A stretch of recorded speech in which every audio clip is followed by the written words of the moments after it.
You know, unlike my colleagues here, I've been at this for 43 years.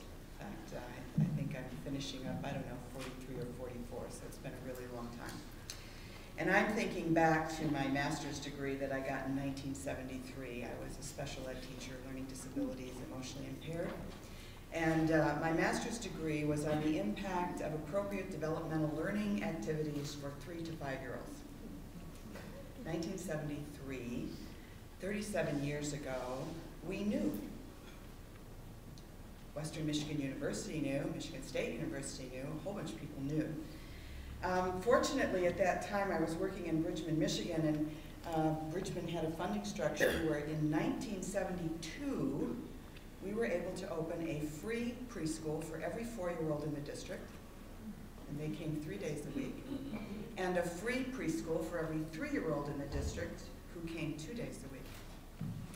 And that preschool was open from 1972 to 1994, when the funding structure of Prop A removed a lot of money from that district, and it became then, instead of free, it became the traditional pay for.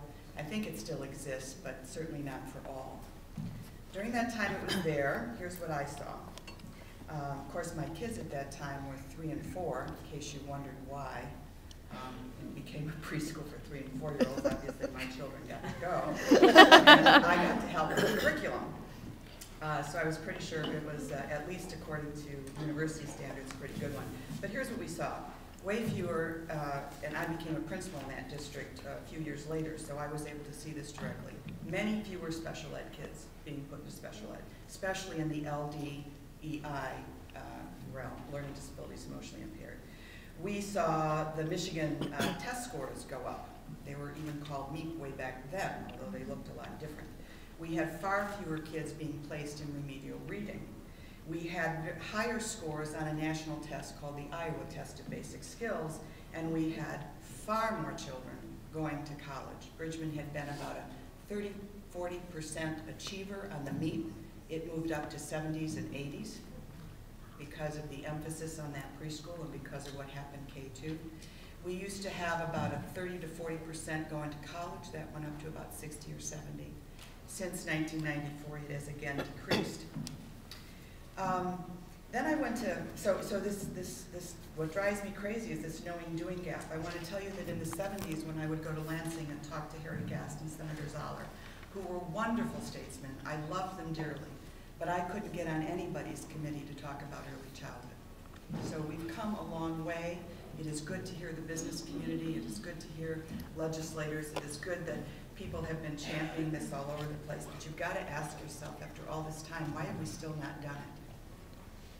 In 1998, when I was in Indiana, Indiana actually prevented a K-12 system from using any of its dollars for anything under a kindergarten-age child.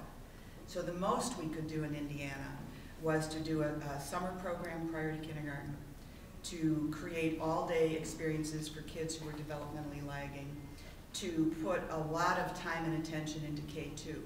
But even in that limited way, so much more limited than anything that should be done, we were able to reduce special ed placements again by 50%. How much money did that save in the long run? We got higher scores even at the high school level, ACT, SAT. Our K2 tutorial students really went down. And I was fortunate to have a board there who were able to take hard stands. They were able to cut busing and keep preschool, and close buildings and keep preschool. And not preschool, but this little summer program, this little all-day program. And they were fought all the time from the public, because there were people who didn't have kindergarten children or first grade children who wanted the other amenities, wanted the other luxuries, wanted the other conveniences of whose school was going to be open or where the bus was going to stop. Fortunately, I had a board who withstood all that. I'm not sure I made it. That's probably a big reason why I'm in Michigan, because of some of those decisions. But you know, when you say, why haven't we done it better? I guess for people like me, I've got to ask, why didn't I do a better job? If if I knew this 37 years ago, why wasn't I more effective in getting the powers of be to pay attention? Maybe I should have put more time into it. And so that's a new passion of mine. When I came here, we immediately tripled the early childhood department, and I'm sure I should triple it again. And I know they're gonna. But you know, I've tried to figure out where do we get the political will for this? And I don't know, Representative Mountain and the other legislators here who are elected officials know far better than I do. But I think it's going to be hard to move this agenda forward until we have the lobbyists and the lobbying from the business community and the labor community on our side. Because those two communities seem to be pushing the decisions that are being made around resources and budgets.